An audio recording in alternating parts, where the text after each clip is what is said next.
Pillar ಒಂದು ಹೋಗಿಲ್ಲ. ಹೌದಾ? ಪಿಲ್ಲರ್ ಹೋಗಲಿಲ್ಲ.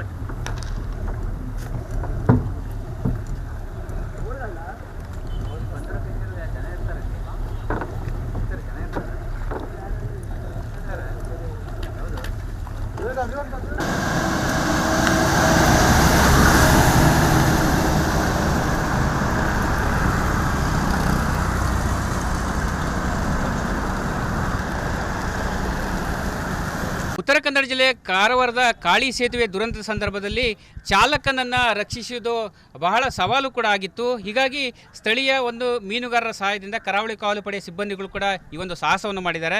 ನಾನೀಗ ಕಾಳಿ ನದಿ ತೀರಲ್ಲಿದ್ದೇವೆ. ನೋಡ್ತಾ ಇರ್ಬೋದು, ಇದು ಕಾಳಿ ಸೇತುವೆಯ ಒಂದು ಕುಸಿತದ ದೃಶ್ಯ. ಈಗಾಗಲೇ ಮಂಗಳವಾರ ಬೆಳಗಿನ ಜಾವ ಸಂದರ್ಭದಲ್ಲಿ ಈ ಒಂದು ಘಟನೆ ನಡೆದಿರೋದ್ರಿಂದ ಲಾರಿ ಮತ್ತು ಚಾಲಕ ಇಬ್ಬರು ಕೂಡ ನೀರ್ಪಾಲಾಗಿದ್ದರು. ಈ ಸಂದರ್ಭದಲ್ಲಿ ಸ್ಥಳೀಯ ಮೀನುಗಾರರು ಮತ್ತು ಕರಾವಳಿ ಕಾವಲು ಪಡೆಯ ಸಿಬ್ಬಂದಿಗಳ ಸಾಹಸವನ್ನು ನಾವು ಮೆಚ್ಚಲೇಬೇಕಾಗಿರುವಂಥದ್ದು. ಯಾಕಂತೇಳಿದ್ರೆ ರಾತ್ರಿ ವೇಳೆ ಕೂಡ ದೋಣಿಯ ಮೂಲಕ ಅವರು ಬಂದು ಈ ಒಂದು ಚಾಲಕನನ್ನು ರಕ್ಷಿಸುವ ಒಂದು ಕೆಲಸ ಮಾಡಿದ್ದಾರೆ. ಹೀಗಾಗಿ ಆತ ಕೂಡ ಪ್ರಾಣಾಪಾಯದಿಂದ ಪಾರಾಗಿದ್ದಾರೆ. ರಕ್ಷಿತರು ನೋಡ್ತಾ ಇರ್ಬೋದು, ನಮ್ಮ ನಡುವೆ ಕೂಡ ಎಲ್ಲರೂ ಕೂಡ ಇದ್ದಾರೆ. ಈ ಐವರು ಕೂಡ ತುಂಬ ಸಾಹಸ ಮಾಡಿದ್ದಾರೆ. ಕೆಲವು ಮೀನುಗಾರರು ಕೂಡ ಮೀನುಗಾರಿಕೆಯನ್ನು ಸ್ಥಗಿತಗೊಳಿಸಿ ಸ್ಥಳಕ್ಕೆ ಬಂದು ಆತನನ್ನು ರಕ್ಷಿಸುವ ಮತ್ತು ಬೇರೆ ಯಾರಾದರೂ ಬಿದ್ದಿದ್ದಾರೆ ಎಂಬ ಹುಡುಕಾಟವನ್ನು ಕೂಡ ನದಿಯಲ್ಲಿ ಮಾಡಿದರು. ಈ ಸಂದರ್ಭದಲ್ಲಿ ಲಾರಿ ಚಾಲಕ ಒಬ್ಬ ಸಿಕ್ಕಿದ್ದಾನೆ. ನಾನೀಗ ಅವರನ್ನೇ ಮಾತಾಡಿಸುವಂಥ ಪ್ರಯತ್ನ ಮಾಡ್ತೀನಿ. ಸರ್, ಈಗ ಘಟನೆ ಯಾವ ರೀತಿ ಆಯಿತು ಸರ್? ನಿನ್ನೆ ರಾತ್ರಿ 12:50ಕ್ಕೆ ಈ ಬ್ರಿಡ್ಜ್ ಮುರಿತದ ಒಂದು ಈ ದೃಶ್ಯನ ಇವರಿಬ್ಬರು ಸ್ಥಳೀಯರಾದಂಥ ಇವರಿಬ್ಬರು ಮೀನುಗಾರಿಕೆಗೆ ನಿರತವಾಗಿದ್ದಾಗ ನೋಡಿದ್ದಾರೆ. ಅದನ್ನೇ ಅವರು ಮೀನುಗಾರಿಕೆಯನ್ನು ಅಲ್ಲೇ ಸ್ಥಗಿತಗೊಳಿಸಿ ದಡ ಸೇರಿ ಮತ್ತು ಊರಿನವರಿಗೆಲ್ಲ ತಿಳಿಸಿ ಹಾಗೂ ಸಂಬಂಧಿತ ಇಲಾಖೆಗಳಿಗೆಲ್ಲ ಇನ್ಫಾರ್ಮೇಷನ್ ಮಾಡಿದ್ದಾರೆ. ಹಾಗೆಯೇ ಕರಾವಳಿ ಕಾವಲು ಪಡೆಗೂ ಕೂಡ ವಿಷಯ ಗೊತ್ತಾಗಿದೆ. ಅದರ ಅನುಸಾರವಾಗಿ ನಮ್ಮ ಸಾಹೇಬರು ನಮಗೆಲ್ಲರಿಗೂ ಕಾಲ್ ಮಾಡಿ ಈ ರೀತಿಯಾಗಿ ಘಟನೆ ನಡೆದಿದೆ, ತುರಂತಾಗಿ ಆ ಸ್ಥಳದಲ್ಲಿ ಉಪಸ್ಥಿತರಿರಬೇಕು ಅಂತ ಹೇಳಿದ್ದಾರೆ. ಆದ ಕಾರಣ ನಾವೆಲ್ಲರೂ ಕೂಡ ಸ್ಥಳದಲ್ಲಿ ಉಪಸ್ಥಿತರಿದ್ವಿ. ಹಾಗೆ ಅಲ್ಲಿ ಅವರು ದೂರದಿಂದ ನೋಡ್ತಿರ್ಬೇಕಾದ್ರೆ ಒಬ್ಬ ಒಂದು ಸಮಸ್ಯೆಯಲ್ಲಿ ಸಿಲುಕಾಕೊಂಡಿದ್ದು ಎಲ್ಲರಿಗೂ ಕಂಡಿತ್ತು. ಅದಕ್ಕನುಸಾರವಾಗಿ ನಾವು ಕೂಡ ಪ್ರಿಪರೇಷನ್ ಮಾಡಬೇಕು ಅಂಥೇಳಿ ಅಲ್ಲಿ ಹೋಗೋದಾದರೆ ಒಂದು ಬೋಟಿನ ವ್ಯವಸ್ಥೆ ಬೇಕಿತ್ತು. ನಾವು ಸ್ಥಳೀಯರಾದಂಥ ಮೀನುಗಾರರಲ್ಲಿ ಕೇಳ್ಕೊಂಡ್ವಿ, ಎಲ್ಲರಿಗೂ ಅಲ್ಲಿ ರಿಕ್ವೆಸ್ಟ್ ಮಾಡಿದ್ವಿ. ಎಲ್ಲರೂ ನಮಗೆ ಒಂದು ಒಳ್ಳೆಯ ಸಹಕಾರ ಮಾಡಿದ್ದಾರೆ. ಹಾಗೆಯೇ ಅದರಲ್ಲಿ ಒಂದು ಬೋಟಿಂದ ಅವಶ್ಯಕತೆ ಇತ್ತು. ಇವರ ಅರ್ಜೆಂಟಾಗಿ ಅಲ್ಲೇ ಶಾರ್ಟ್ ಪೀರಿಯಡಲ್ಲಿ ಮೀನುಗಾರಿಕೆಗೆ ಹೋಗಿ ಬಂದು ಜಸ್ಟ್ ಬೋಟನ್ನು ದಡ ಸೇರಿಸ್ತಾ ಇದ್ದರು. ಹಾಗೆ ನಾವು ಇವರ ಬೋಟನ್ನು ತೊಗೊಂಡು ಹೋಗಿದ್ವಿ. ಸರ್, ನೀವು ರಾತ್ರಿ ನೀವೆಲ್ಲಿ ಮನೇಲಿದ್ರಾ ಅಥವಾ ಡ್ಯೂಟಿಯಲ್ಲಿದ್ರಾ ಅಥವಾ ಏನು ಮಾಡ್ತಿದ್ರಿ? ಸರ್, ನಾವು ರಾತ್ರಿ ಮನೇಲಿದ್ದೇವೆ. ನಮ್ಮದು ಇನ್ಸ್ಪೆಕ್ಟರ್ ಸರ್, PI ಸರ್ ಅವರು ನಮಗೆ ಕಾಲ್ ಮಾಡಿದ್ರು 1 ಗಂಟೆಗೆ ಕಾಲ್ ಮಾಡಿದ ಮೇಲೆ ನಮಗೆ ಸುದರ್ಶನ ಸ್ವಲ್ಪ ಬ್ರಿಡ್ಜ್ ಹತ್ರ ಬನ್ನಿ, ಒಂದು ಗಾಡಿ ಬಿದ್ದದೆ, ಮತ್ತೇನು ಗೊತ್ತಿಲ್ಲ ನಮಗೆ. ಕಡೆಗೆ ನಮ್ಮದು ಇವರು ಅಶೋಕ್ ಅವರು ಬೋಟ್ ಕ್ಯಾಪ್ಟನ್ ಅವರಿಗೆ ಕಾಲ್ ಮಾಡಿದೆ ನಾನು. ಅವರು ಕಾಲ್ ಮಾಡಿದ್ರೆ ಅವರು ಆಯಿತು, ಮತ್ತು ನೀವು ಬನ್ನಿ ಪಟಪಟೆ ಹೋಗುವ ಇಲ್ಲಿಂದ. ಪಟ್ಟಾಗೆ ನಾವು ಒಂದು 10 ನಿಮಿಷದಲ್ಲಿ ಇಲ್ಲಿ 2 ಜನ ಕೂಡಿ ಇಲ್ಲಿಗೆ ಮುಟ್ಟಿದ ತಕ್ಷಣ ನೋಡಿದಾಗ ಇದು ಒಬ್ಬ ಅಲ್ಲಿ ಕೂತ್ಕೊಂಡಿದ್ದು. ನಾವೆಲ್ಲ ಅದನ್ನು ನೋಡಿದ್ದೇವೆ. ಎಂಬಲ್ಲ ನಮ್ಮ ಹತ್ರ ಏನಾಗಿದೆ, ನಮಗೆ ಈಗ ಅಲ್ಲಿ ದೋಣಿ ಇಲ್ಲಾಗಿತ್ತು ಕಡೆ. ಆಮೇಲೆ ನಮ್ಮದು ಇವರು ಅಶೋಕ್ ಅವರು ಏನು ಮಾಡಿದರು, ಸ್ವಲ್ಪ ಇವರು ವಿಜಯವರು ಕೂಡ ಇದ್ದರು. ಇವರಿಗೆ ಸ್ವಲ್ಪ ಕಾಂಟ್ಯಾಕ್ಟ್ ಮಾಡಿ, ಮತ್ತು ವಿಜಯವರೇ ಸ್ವಲ್ಪ ಒಂದು ದೋಣಿಯನ್ನು ಬೇಕು ನಮಗೆ, ಈಗ ಹೇಗಾದರೂ ಮಾಡಿ ಅವನಿಗೆ ಇದು ಮಾಡುವ, ರಕ್ಷಿಸುವ ಅಂತ ಹೇಳಿದ ಮೇಲೆ ಕಡೆಗೆ ಇವರು ಮೊದಲಿಂದ ಇವರು ನೋಡಿದ್ದಾರೆ, ಬಲೆಗಿಲೆ ಹೋಗಿದ್ದು. ನೋಡಿದ ಮೇಲೆ ಕಡೆಗೆ ನಾವೇನು ಮಾಡಿದ್ವಿ ಅಂದರೆ ಇದು ಎಲ್ಲರೂ ಕೂಡಿ, ಅದು ಸಣ್ಣ ದೋಣಿ ಇತ್ತು, 4 ಜನ ಹೋಗಬೇಕಿತ್ತು, ಮತ್ತು 5 ಜನ ಹೋಗ್ಲಿಕ್ಕೆ ಆಗೋದಿಲ್ಲ. ಅದರಲ್ಲಿ ಅವರಿಗೆ ನಾವು ರಕ್ಷಣೆ ಮಾಡಬೇಕು. ನೀವು ಎಲ್ಲಿ ಅಂದರೆ ಯಾವ ದೋಣಿ ಮಾಡ್ತಾರೆ? ಏನು ಗಾಳ ಹಾಕ್ತಿದ್ರು ಅಥವಾ ಏನು ಎಂಡಿ ಹಾಕಿದ್ರು ಅಥವಾ ಏನು ಮಾಡ್ತಿದ್ರು? ನಾವು ಬಲೆ ಹಾಕಿದರೆ ಡೈಲಿ ಥರ.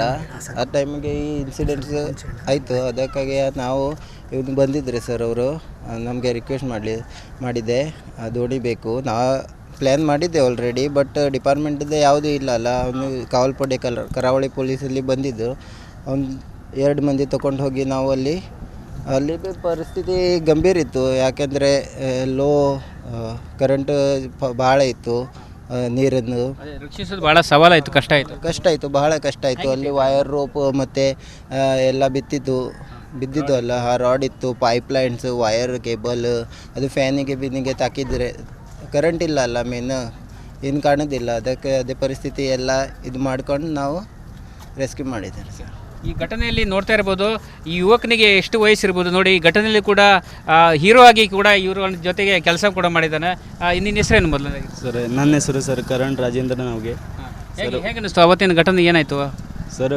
ಘಟನೆ ಸರ್, ನಾವು ಬಲೆ ಹಾಕಿದ್ರಲ್ಲ ಸರ್, ಅವಾಗ ಬಲೆ ಹಾಕೊಂಡು ಸರ್ ಮನೆ ಹೋಗಿದ್ರು. ಮನೆ ಹೋಗಿದ ತಕ್ಷಣ ಸರ್ ಸಡನ್ಲಿ ಆವಾಜ್ ಬಂತು ಸರ್. ಆವಾಜ್ ಬಂದ ತಕ್ಷಣ ನಾವು ಎಲ್ಲ ಸರ್ ಏನಂತ ಗೊತ್ತಾಗಲಿಲ್ಲ ಸರ್. ಮನೆ ಏನು ಬಿತ್ತಂತ ಮಾಡೋದು ಸರ್, ಹಿಂಗೆ ತೆಂಗಿನಕಾಯಿ ಅದು ಮರ ಮುರಿತಂತ ಮಾಡಿದ್ದು ಸರ್ ನಾವು. ಆಮೇಲೆ ಸರ್ ಪಟಕ್ ಅಂತ ಯಾರೋ ಒಬ್ಬರು ನಮಗೆ ಕಾಂಟ್ಯಾಕ್ಟ್ ಮಾಡಿ ಸರ್. ಕಾಂಟ್ಯಾಕ್ಟ್ ಮಾಡಿದ ತಕ್ಷಣ ನಾವು ಇಲ್ಲಿ ಪಟಕ್ ಅಂತ ಬಂದರು ಸರ್. ಆಮೇಲೆ ನಮ್ಮದೆಲ್ಲ ನರ್ಸು ಕಮಿಟಿ ಎಲ್ಲ ಇದ್ದಾರಲ್ಲ ಸರ್, ಅವರೆಲ್ಲ ಎಲ್ಲರೂ ಒಟ್ಟಿಗೆ ಸೇರಿ ಸರ್, ಸೇರ್ಕೊಂಡು ಸರ್ ಆಮೇಲೆ ಹೆಂಗೆ ಮಾತಾಡಿ ಸರ್ ಹೋಗೋದು ಎಲ್ಲ ರೆಡಿ ಮಾಡಿ ಇಟ್ಟಿದ್ದು ಸರ್ ನಾವು. ಆಮೇಲೆ ಕಾವಲು ಪಡೆ ಪೊಲೀಸರು ಅವರು ಸರ್ ಕೂಡ ಬಂದಿದ್ದರು. ಅವರಿಗೆ ಸರ್ ನಾವು ಇಬ್ಬರು ಮಂದಿಗೆ ತೊಗೊಂಡು ಹೋಗಿ ಅಲ್ಲಿ ಸರ್ ಟ್ರಕ್ ಡ್ರೈವರ್ ಇದ್ದ ಅಲ್ಲ ಸರ್ ರಕ್ಷಣೆ ಮಾಡಿದೆ. ಅದು ಸರ್ ಮೊದಲೇ ನಮ್ಗೆ ಗೊತ್ತಿಲ್ಲ, ಬಚಾವ್ ಮಾಡಿದರೆ ಖುಷಿ ಆಗ್ತಿದೆಯಲ್ಲ? ಅದೇ ಸರ್ ಖುಷಿ ಆಗ್ತಿದೆ ಸರ್.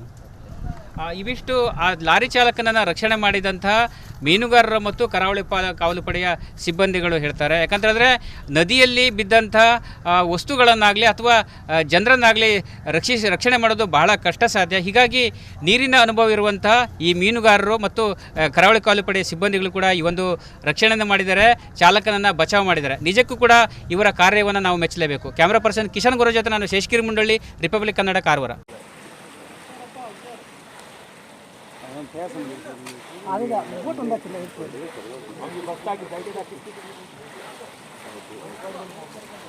ಮಾಡ್ರ ಜಾಕೆಟ್ ಮಾಡಿದ್ದೀರಾ?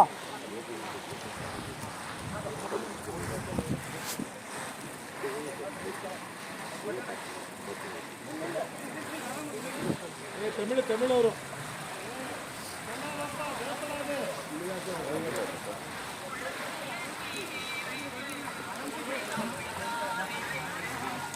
सोडलं बसले हां पिजे बदले घेते बायपास आहे पण गेअर काढून घेता किती सांग फॅना बिना गेला घेता हा घेता माझे घेता तू कशी जातो झाले सर असं करून रपाक मारे घेतलं तोंडागिरला हे तपला तोंडागिरला घेतलं ए थांब हा रोप असो जा अण्णा पोकं सांगा ती रोप मारू जाय बॅटरी मारू हंगा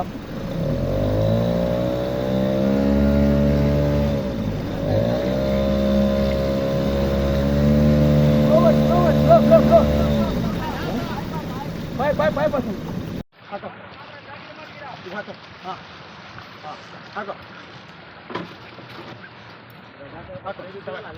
बटन ನಿಲ್ ಆರಾಮಾಗಿ ನಿಲ್ಲು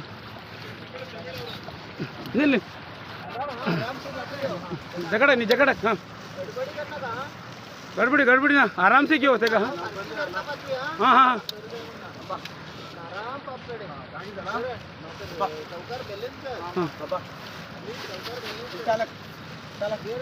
सबको आराम हाँ ಬಾನೆಟ್ ಮೇಲೆ ಅದರ ಮೇಲೆ ಕೂತ್ಕೊಂಡಿದ್ದ ಸರ್. ಹಾಂ ಈಗ ನೀವು ಮಾತಾಡೋದಿಲ್ಲ?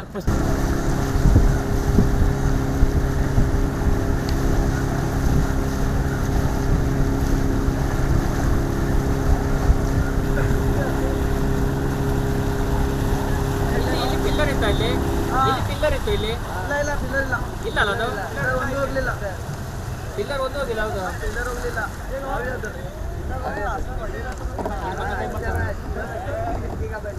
ಮಕ್ಕಳು ತಗೊಳ್ಳಿ.